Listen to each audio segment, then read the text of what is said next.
It was essentially the uncancelable. He couldn't be canceled. They couldn't do it. Mm-hmm. They tried, though. They tried. So moving forward, how can conservatives continue to fight this up to the next election? Well, the fight is right now. So you cannot win a battle for ideas if you have no communications architecture. Right now, we're relegated to the ghetto, right? So on the internet, So for example, like what I have to have on my I have to have favorites now, and I have to go directly to Breitbart in order to get the news, because I know I'm not going to see it. That's the case for a lot of people, yes. On any of the social media sites. Pretty soon, I'm sure apps are going to get canceled and everything else. So that's not going to work. That you can't win a battle for ideas if you have no way to really communicate with one another and promote your ideas out there to the public. So luckily, YouTube has a replacement now. Rumble is doing a very good job. Almost all the conservative creators have went to Rumble, and not because Rumble's a conservative company, but basically Rumble's just guaranteeing that they have their rules in place and they're not going to censor. They're not going to censor you, and it's a place where if you go to Rumble, you type in my name, you'll find my little videos that I like to do. You won't find that on YouTube. If you go to YouTube and find it, you'll see all this garbage and defamation that's out there on me.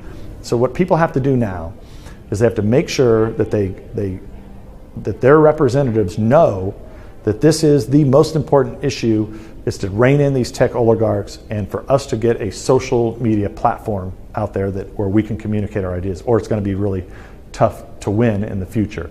And then secondly, at the state level, it's not just the federal level, it's also the state level. And we heard Governor DeSantis here in Florida say it, that if any of these big tech oligarchs censor, they're going to pass legislation where they're going to fine by the day if they eliminate political people from their state. So that's going to be interesting to watch, and hopefully other states will replicate that, because look, you're not going to rein these guys in. These guys are bigger, these big tech companies are bigger than most countries. I just wanted to switch gears to Biden and China. Are you concerned by Biden's actions with the Chinese Communist Party? Well, first of all, there's the email that's sitting out there of the big guy. So that never got figured out, right? That was censored. We're just talking about censorship. So you have the New York Post story that broke on Hunter Biden's laptop. That all got brushed under the rug. Raises other questions about what the FBI knew and when they knew it. But largely, that got deep six during the election, so nobody even knew this happened. Well, the facts are still out there. He has not answered for what was he actually going to get? What did his son get from the Chinese government? But the Chinese are very, very good. They're very, very smart. And Xi Jinping is, he's a very clever guy. If you notice, his opposition's disappeared in the last decade. Like completely gone.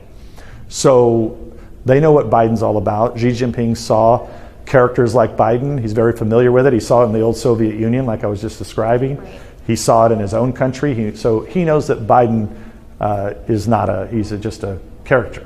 He's a facade. Would you say, do you consider... He's really an avatar, I think is the word I'm looking for. He's an avatar. So they're very used to this. So they're not going to, they know exactly how to manipulate these people. So would you say that Biden is compromised by the Chinese Communist Party? I don't know. He's really he doesn't have to be compromised, because they know he's a joke. They know that he doesn't know what he's doing. They know that he didn't have to run a serious campaign, and they understand what's happened here in the United States. As a matter of fact, they like this. They like having a Politburo style system here in the U.S. because over there, they know in China, they know that they have to put in economic programs that work. They have to get people jobs and money. Here, the left here, their policies don't work because they're built off of this, identity politics. And when they're sitting around worried about whether or not we're going to allow people who were born as a male, if they can now participate in high school girls' sports. Women's sports, right. So the Chinese are looking at this, laughing every single day. They see the Capitol surrounded by double fencing with razor wire.